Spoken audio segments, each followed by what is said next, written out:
All right. Is this on? There we go. Good morning. How are you all doing? Good morning. Happy 5th Sunday of September. So today we are going to do some things a little differently. Don't want to scare you guys away, but it is Family Sunday, and so we wanted to kind of do something a little outside the box, and so we're going to do service a little bit differently. So we're excited. I know the kids are excited. They've been looking forward to it. I know my two boys have been talking about this for the past couple of weeks. They've been so excited to get to be a part of the main service of the Family Sunday. So I'm going to go ahead and I'm going to turn it over to them, and then we'll get started. So, actually, if everyone could stand, how do you guys stand?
Please bow your heads and pray.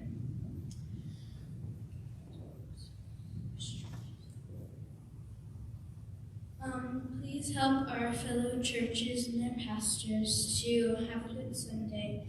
And please help if anyone isn't saved here for them to get saved. And thank you for everything you've been doing in this church. In Jesus' name I pray. Amen. Amen.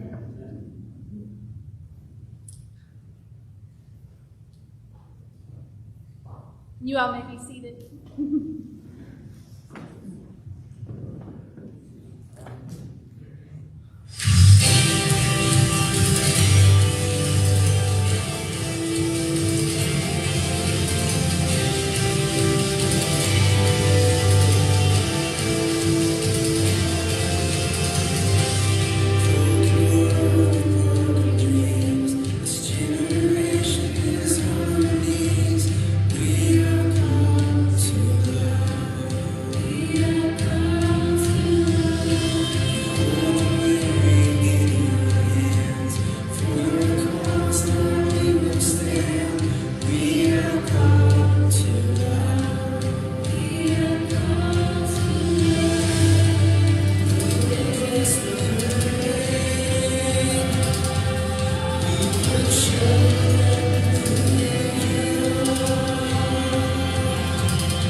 So Leland's going to give the announcements today. He's been very excited to do this, so I'm going to turn it over to him, all right?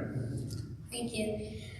Our first Connect groups will start on Wednesday, September 8th, 6:30 p.m. Wednesday with Bobby Wheelock, 6:30, 8 o'clock p.m. Beginning 9th month, 8th day. So September 8th. September 8th, 2021. Thursday with Pastor Philip, 6:30, 8 p.m. beginning 9th month, 9th of September. Sunday with Charles Rock, 9:30, 10:30 p.m. beginning 9th month, 12th of September. And that's actually AM, not PM. So. That's just the best time. You read it right. Keep going. 2021. Sign up latest are in the foyer, and there will be an online registration on Sign Up Genius the afternoon. Baptism Sunday on September 12th, we'll have a baptism Sunday where we hope to baptize several people during our service. Please let us know if you are interested in baptism so that we can prepare. OTAN Labor of Love. On Labor Day weekend, we'll begin a fall fundraiser of outreach to Asia Naturals OTAN to support Asian Nationals. Asian Nationals OTAN to support the underground church in China. It's called Labor of Love. All funds will go directly to support house church leaders, provided training, and smuggle in printed materials, especially Bibles. Believers in China are presently facing the season of intense persecution, one of the difficult, most affecting the Chinese church right now is a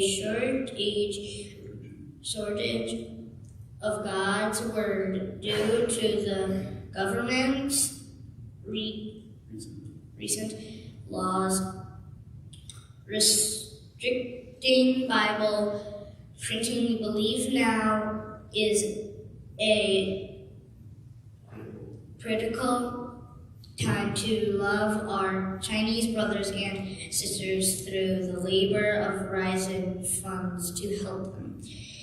Here's what Labor of Love is: a Labor Day through Christmas. A Labor Day through Christmas. Collection of loose change and another monies as desired to send to the Chinese church. Will have small bags made from paper, take out Chinese food boxes with Labor of Love labels. They will be available starting September 5th. Awesome. Good job. All right, yeah, so Labor of Love, that is going to start Labor Day, go through Christmas. And like you're saying, any loose change or anything that you have, we're going to have, I guess it is, looks like Chinese takeout boxes. So they'll be in the back. And so if you have extra change, just drop it in there from Labor Day through Christmas, and that's all going to help OTAN, which is the company that, or the fundraiser that we are sponsoring for this time. Okay?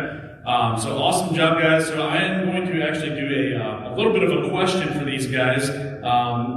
So I've given them a couple questions, and then some I haven't actually, that it's going to be a surprise to them, so they don't really know all of the questions that are coming at them. All right, they're a little nervous now. But the first one I'd ask, okay, and I think it was Haley and Kylie had answered it pretty good. Is if you could ask an animal a question, what would it be? I'll let Haley go first. I would ask my dog why she freaks out in the car. Your dog, what's your dog's name? Ava, okay. All right, and Kylie, what was yours? I would ask animals what they think of humans. Okay, there you go. So what do they think of us? Actually, I kind of jumped ahead of myself. I wanted to go down, everyone say their name and their age real quick, just so people kind of know who's who, right? Start with Tyler, go ahead. I'm Tyler, and I'm 11. Okay. I'm Haley and I'm 13. I'm Leland and I'm 8 years old. I'm Hudson and I'm 6 years old. I'm Lila and I'm 14 years old. I'm Kylie, and I'm 13 years old. All right, so we do have quite a different age group. All right, the next question was, and I think we got some disputed answers on this one, but if you could eat only one food for the rest of your life, what would it be? Let's start with Hudson. Sushi. Sushi. Okay. All right. Anybody second that one? Anybody? I would eat sushi. Haley would eat sushi. Okay. Anybody else want sushi? Anybody? Would that be somebody else's? That'd be mine. I would eat sushi too. Have mine. Yeah. All right. What about? Was it Lila that had? Lila had one.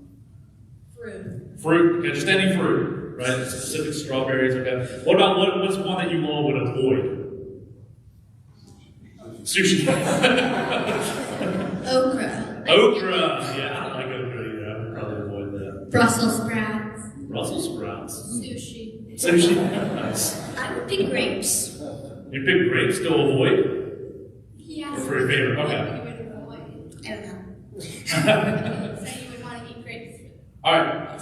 Next one. What do you think is the most difficult job in the world? Being a missionary. Being a missionary. That's a good one. Yeah. Teaching. Teaching. Okay. Anybody else have one? Okay. So being a missionary, anybody else second that? I was thinking about that too. I don't know. I mean, I think that is a pretty good one. I think that would be pretty tough. You know, you're leaving your family. That might be pretty tough, but you are following what the Lord wants. So you know there is a blessing in that. All right. Actually, I got two more. Okay. So your top three candy. Top three candy. Who gave that answer? I forget who it was. All right. Go ahead, Kylie. What was it? So, first, Andy's Mints. Second, Kit Kats. And third, 100 grand bar. 100 grand. Oh, 100 grand. Actually, yeah, those are really good. I like those.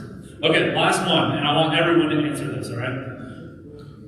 Starting with Tyler. What makes you so awesome? I'm very smart. You're very smart. Nice. All right. Go ahead, Haley. What makes you so awesome? I didn't prompt them on this one. They didn't know this was coming.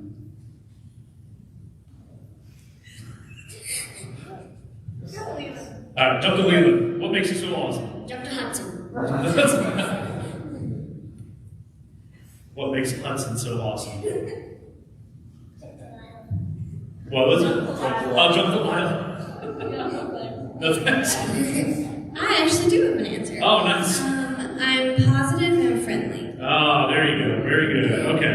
Good job. I'll leave it at that. Good job. You guys can leave your mics on the table or on the chairs, and you all can be seated. All right. We are going to jump into our lesson time. So you guys come on down. And there is going to be some more unexpected things. You're good. You can go. I'll probably call a couple of you all up here in a little bit. If you guys have your Bibles, go ahead and turn to John chapter 6. We're gonna go over a very familiar passage with you guys. It's something I really wanted our kids to be a part of. So we're going to be studying John chapter 6. Like I said, we're excited to have the kids in here with us. Every fifth Sunday, they get the opportunity to be a part of the main service. And we want them to see that if you all didn't notice, the theme that we've been going is we are your church. We are the church. Our kids are our next generation. You know, they are the church. And we want them to know that, we want them to see that, but we also want you guys to know that, and we want you guys to see that as well. And I know that's probably something that we've heard throughout our life, that our kids are our next generation, they are the future church. But we want to put that into action. We want to show these kids that we as a church stand behind them, we support them, we love them, and we want to help them grow and be the church. Because sadly, that is a lot of times being attacked. Okay? So John chapter 6, starting in verse 1, I'm going to read down to verse 12, and then I'm going to have a couple helpers up here for me. But so it says, after these things, Jesus went away to the other side of the Sea of Galilee, or Tiberias. A large crowd followed him, because they saw the signs which he was performing on those who were sick. Now Jesus went up on the mountain, and there he sat with his disciples. Now the Passover, the feast of the Jews, was near. Therefore, Jesus, lifting up his eyes and seeing that a large crowd was coming to him, said to Philip, "Where are we to buy bread so that these may eat?" Now I got a question for the kids, and you guys can answer it as well, I guess, if you want. But did Jesus know the answer to that question? Huh? I'll ask the question again. He says to Philip, "Where are we to buy bread so that these may eat?" Do you think Jesus knew the answer to that question? Yes. Yes. Why did Jesus know the answer to that question? Go ahead, you can say it. Anybody? He's all-knowing. He's all-knowing, okay? Jesus is all-knowing because what do we know about Jesus? Who is he?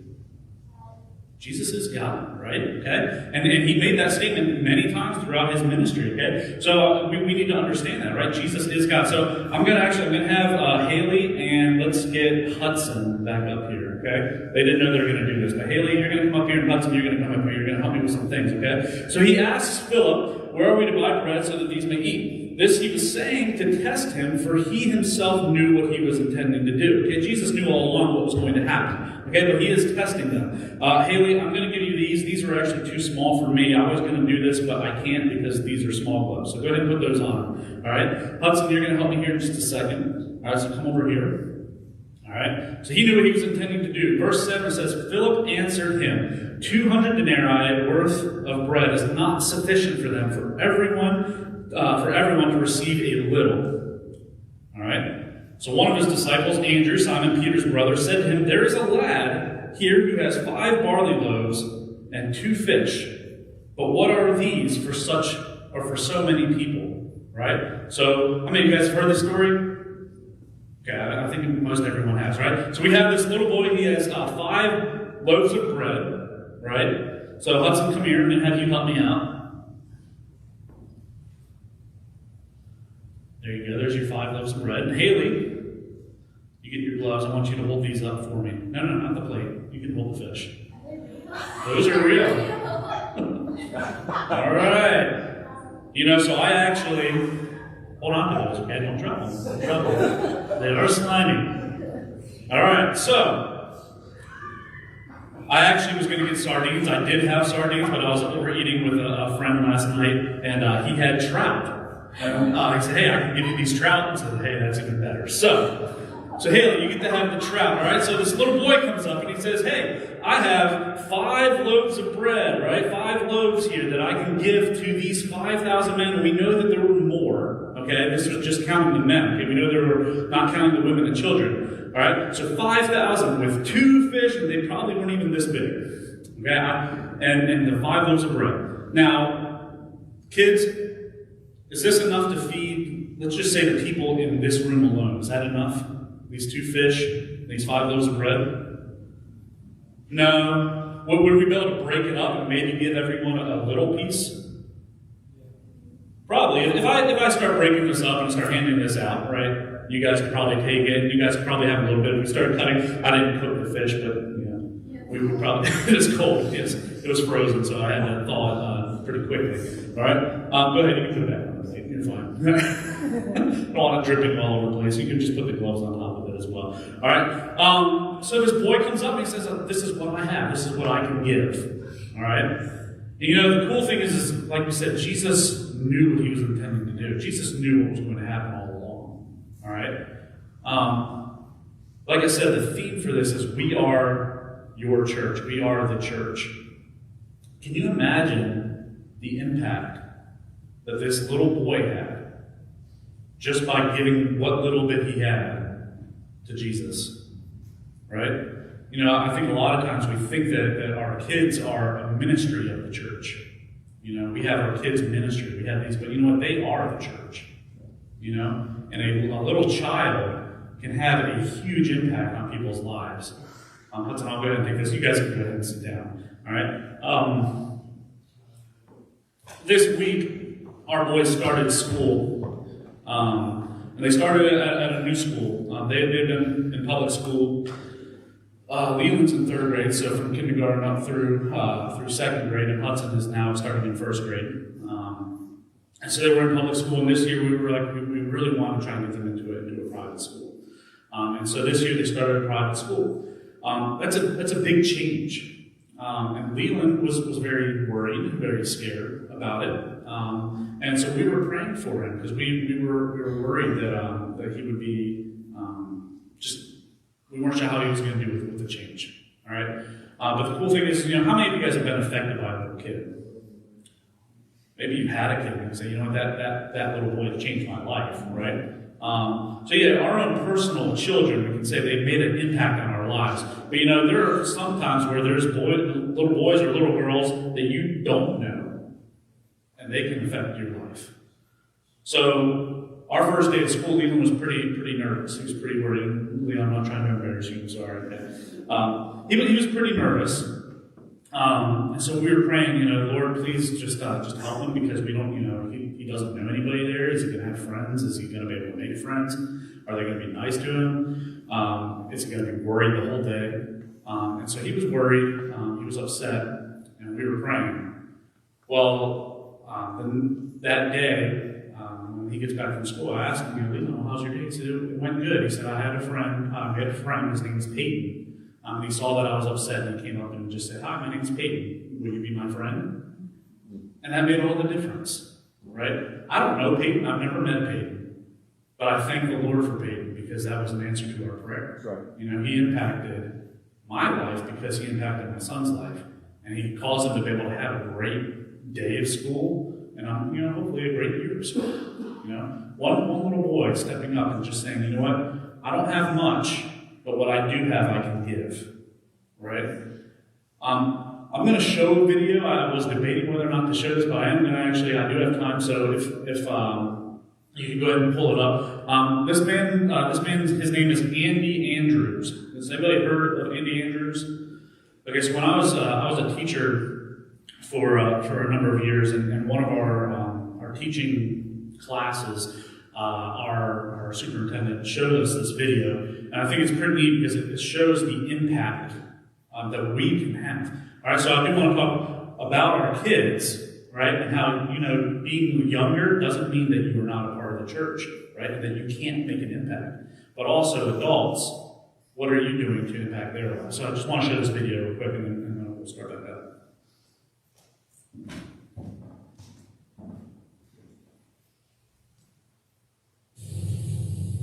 You heard of the butterfly effect? The butterfly effect was a doctoral thesis written in 1963 by Edward Lorenz, and it was presented to the New York Academy of Sciences and laughed out of the place. It's crazy. The butterfly effect stated that a butterfly could flap its wings on one side of the world and set molecules of air in motion and move to other molecules of air that would eventually move other molecules of air that could eventually create a hurricane on the other side of the planet. The butterfly effect. It was nuts.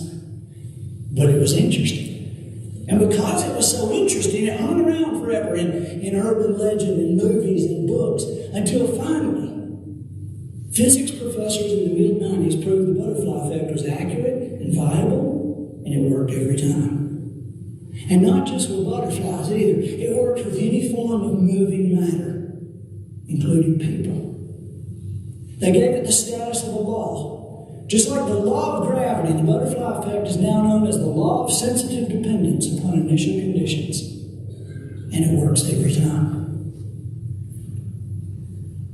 See, Chamberlain is a human example of the butterfly effect.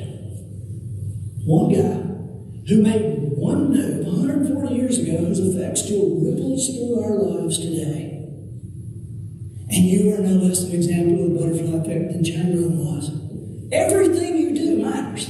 Every move you make, every action you take matters not just for you or your family or your hometown. Everything you do matters to all of us and forever.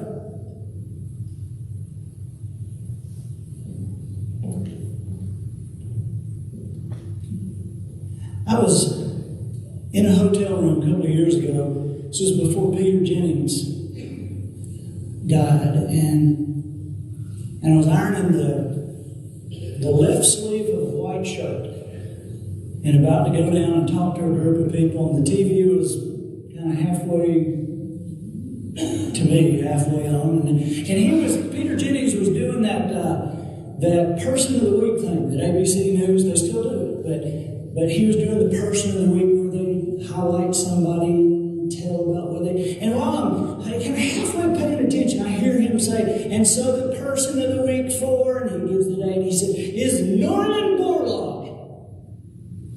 I mean, when he said Norman Borlaug, I put the iron down, I ran in front of the TV set, my jaw was around my knees. Norman Borlaug, I didn't know the dude was still alive. I knew who he was. I'd written a book called The Lost Choice that tells the proof about how much a life matters, and I'd wrapped a story around it, and I'd done some research, and I'd found out about Norman. I had like 2 paragraphs in the book about Norman Borlaug. I knew who he was.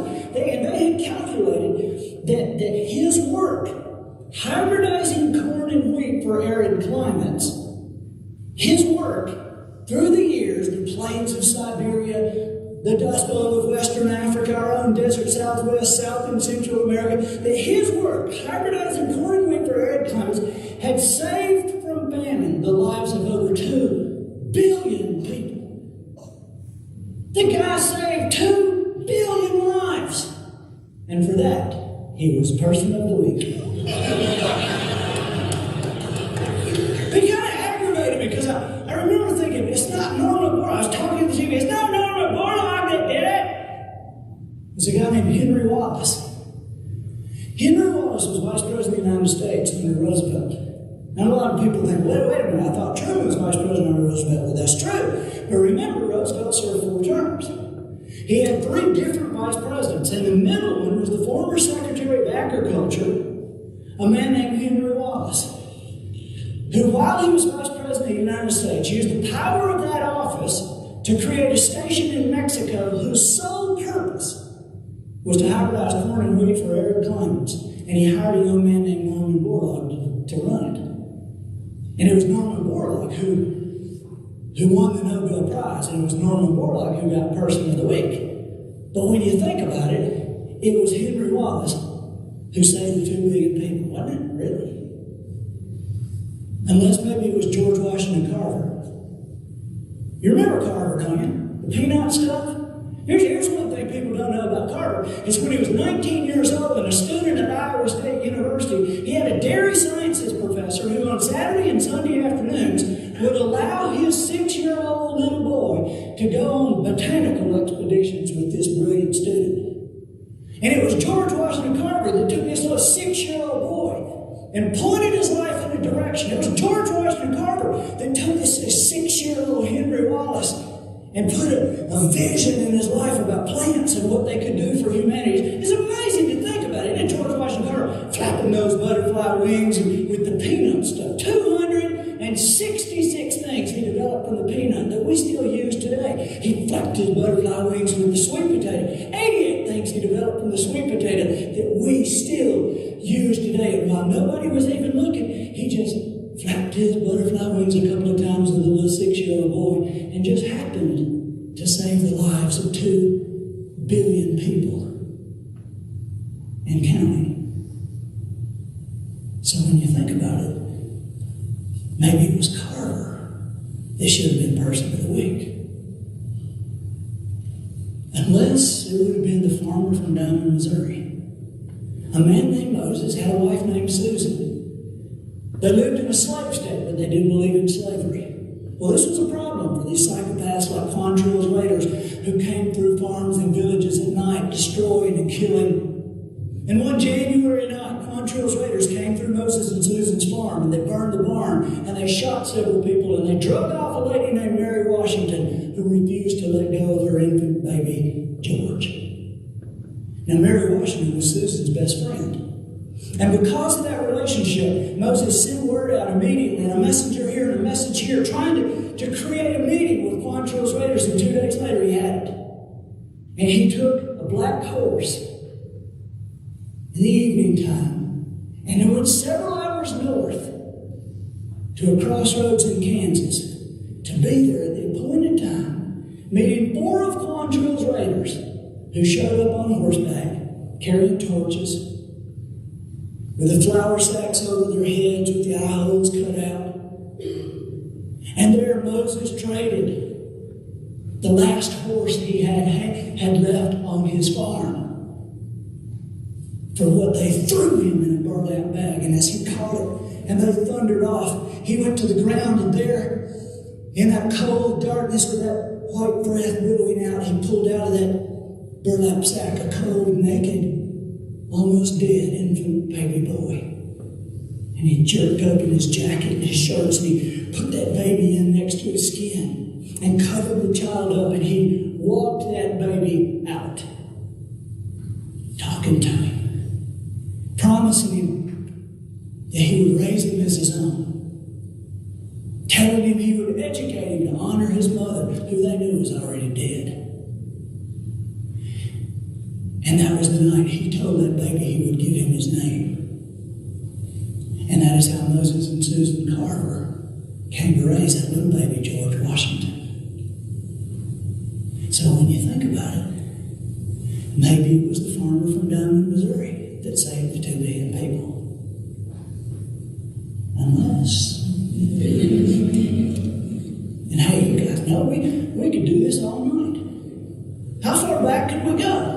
I mean, really, how far back can we go to show whose move, at what time, at what point in history? How far back can we go to show who it really was who saved the 2 billion people, a number that continues to increase while we sit here?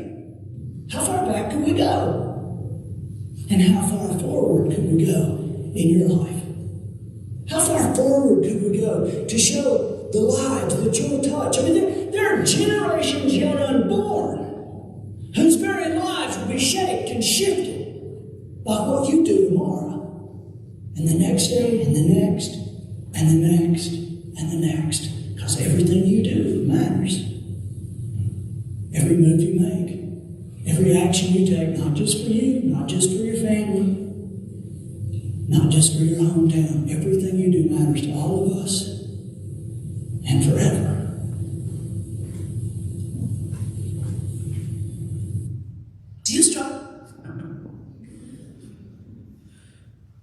Every move that we do matters, right? That was kind of the thing that always hit me. Every move that we make, everything that we do, makes a difference.